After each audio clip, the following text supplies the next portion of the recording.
Hello, Saji's കിച്ചണിലേക്ക് എല്ലാവർക്കും സ്വാഗതം. ഇന്ന് ചിക്കൻ സ്റ്റ്യൂ ആണ് ഇന്നത്തെ റെസിപ്പി.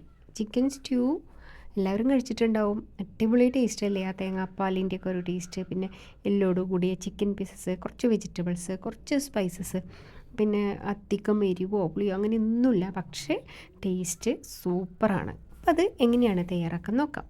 ചൂട് കട്ടിയുള്ളൊരു പാത്രം വെച്ചിട്ടുണ്ട്. അതിലേക്ക് വെളിച്ചെണ്ണ ഒഴിച്ചു കൊടുക്കാം. അപ്പോൾ ഇതൊരു നാടൻ കറിയാണ്, കേരള സ്റ്റൈൽ ഒരു നാടൻ കറിയാണ്. അപ്പോൾ അതിന് വെളിച്ചെണ്ണ തന്നെ യൂസ് ചെയ്യാൻ ശ്രദ്ധിക്കണം. ഈ വെളിച്ചെണ്ണ ചൂടാവുമ്പോൾ ഒരു 1/4 ടീസ്പൂണിൻ്റെ പകുതി ഉലുവ മൂപ്പിക്കാം. ഉലുവ മൂത്ത് കഴിയുമ്പോൾ 2 ഏലയ്ക്ക, 4 ഗ്രാമ്പു, ഒരു ബേ ലീഫ്, ഒരു കഷ്ണം പട്ട, ഒരു 1.5 ഇഞ്ചിൻ്റെ പട്ട ഇത് മൂപ്പിക്കാം.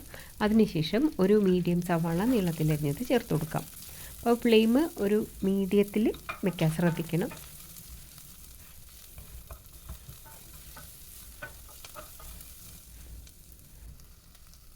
ഇതിലേക്ക് പച്ചമുളക് ചേർക്കണം. പച്ചമുളകിൻ്റെ എരിവാണ് ഈ ഒരു കറിക്ക് വേണ്ടത്. എരിവെന്ന് പറയാനൊന്നുമില്ല, ചെറിയൊരു എരിവ് അത്രയും മതി. അപ്പോൾ എൻ്റെ അടുത്ത് കാന്താരിമുളക് ഉള്ളതുകൊണ്ട് ഞാൻ 3 കാന്താരിമുളക് നീളത്തിലരിഞ്ഞ് ചേർത്തിട്ടുണ്ട്. പച്ചമുളകാണെങ്കിൽ അത് ചേർത്താൽ മതി. പിന്നെ ഇഞ്ചി, 3/4 ഇഞ്ച് കഷ്ണം ഇഞ്ചി ചതച്ചത്, ഒരു 8 അല്ലി വെളുത്തുള്ളി ചതച്ചത്, അതും കൂടെ ചേർത്ത് ആ പച്ചമുളകൊന്ന് മാറിക്കഴിയുമ്പോൾ, അപ്പോൾ സവാള ഒന്ന് ചെറുതായിട്ട് കളർ മാറിയിട്ടുണ്ട് കേട്ടോ, അധികം മൂക്കേണ്ട ആവശ്യമില്ല. പിന്നെ ഇഞ്ചി വെളുത്തുള്ളിയുടെ പച്ചമുളകൊക്കെ മാറിക്കഴിയുമ്പോൾ ഒരു മീഡിയം തക്കാളി അരിഞ്ഞത് കൂടെ ചേർത്ത് നന്നായിട്ട് ഇളക്കാം.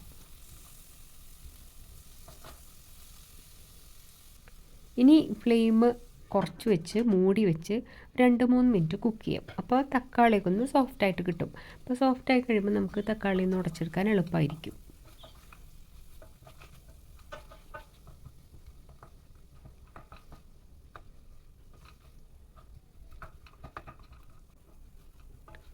തക്കാളിയൊക്കെ ഒരുവിധം ഒന്ന് ഉടച്ചെടുത്തിട്ടുണ്ട്.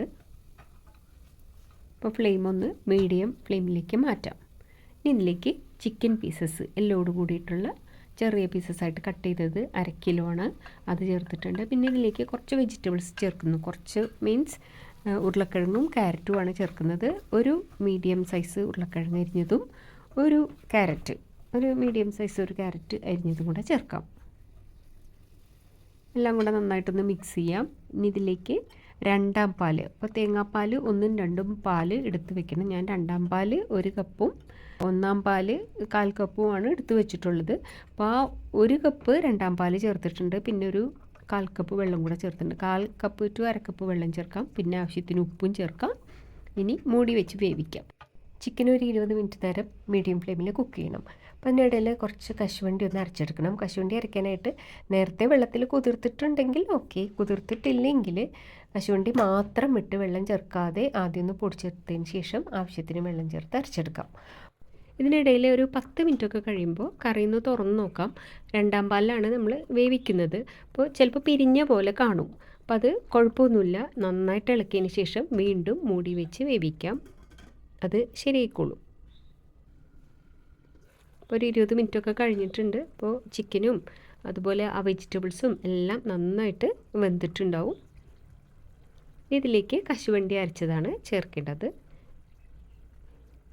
ഒരു 1/4 കപ്പ് വെള്ളം കൂടെ ചേർക്കാം. അപ്പോൾ കശുവണ്ടി അരച്ചതും കൂടെ ചേർക്കുമ്പോൾ കറിക്ക് കുറച്ചും കൂടെ തിക്നെസ് കൂടും, ടേസ്റ്റും കൂടും. മൂടി വെച്ച് ഒരു 2-3 മിനിറ്റ് കുക്ക് ചെയ്യാം. 2-3 മിനിറ്റിന് ശേഷം തുറന്ന് നോക്കുമ്പോൾ കറി ചെറുതായിട്ടൊക്കെ ഒന്ന് തിക്കായിട്ട് വന്നിട്ടുണ്ടാവും. ഒരു കൊഴുപ്പ്, അതായത് ആ കശുവണ്ടിയുടെ ആ ഒരു കൊഴുപ്പ് കറിയിൽ വന്നിട്ടുണ്ടാവും. ഇനി ഇതിലേക്ക് ചേർക്കാനുള്ളത് 1 പാലാണ്. അപ്പോൾ 1/4 കപ്പ് 1 പാൽ എടുത്ത് വെച്ചിട്ടുണ്ടായിരുന്നു, അതുകൂടെ ചേർത്ത് കൊടുക്കാം.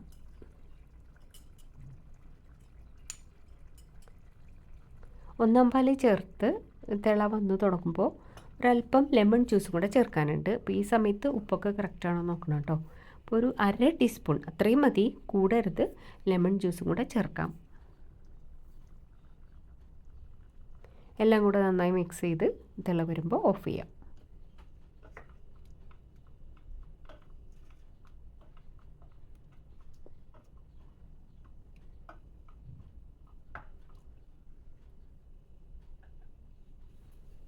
ഇത്രയേ ഉള്ളൂ, ചിക്കൻ സ്റ്റ്യൂ റെഡി ആയിട്ടുണ്ട്. നല്ല ടേസ്റ്റുള്ളൊരു കറിയാണ്. ഇതിൻ്റെ ഏറ്റവും ബെസ്റ്റ് കോമ്പിനേഷൻ അപ്പമാണ്. അപ്പത്തിൻ്റെ കൂടെയാണ് ഭയങ്കര കോമ്പിനേഷൻ. പിന്നെ ഗീ റൈസോ അല്ലെങ്കിൽ ഇടിയപ്പം, പത്തിരി എല്ലാത്തിൻ്റെയും കൂടെ പോവും. പക്ഷേ ഏറ്റവും നല്ല കോമ്പിനേഷൻ അപ്പവും സ്റ്റ്യൂവാണ്.